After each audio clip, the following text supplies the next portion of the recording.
there's nothing worse than your bike making a creak or a groan, just creeping into the back of your head and throwing your game when you're trying to focus on the trail ahead. And a rattling chain is probably one of the worst culprits. That shattering about your chain and seat stays just is enough to drive you crazy.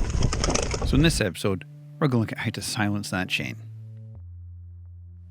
We're first going to start off by looking at where that chain is smacking off.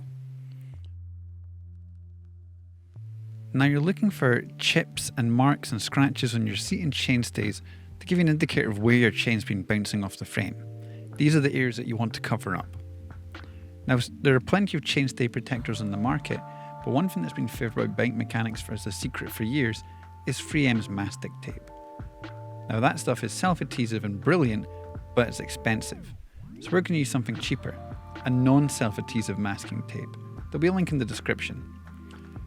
We're just going to double wrap this around the seat and chainstays where necessary and cap it with a little bit of electrical tape to keep it in place. Now the more experienced riders among you will recognise this from old inner tubes. Now this is a much more refined way of doing it, plus with all of us running tubeless there aren't that many old inner tubes kicking around our workshops anymore.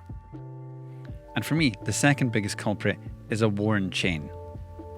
Now once the pins that hold the plates of our chain together start to wear, then the whole chain becomes a little bit looser and starts to develop a little bit of a rattle.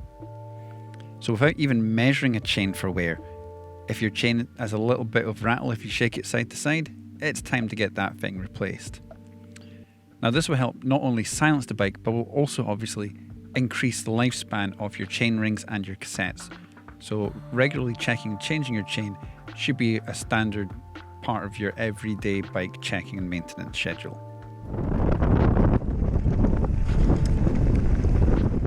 We can't, however, do anything about wind noise. We'll just have to live with that one. Leave your hints and tips in the comments for how you keep your bike running silent. And as always, thanks for watching and don't forget to like and subscribe.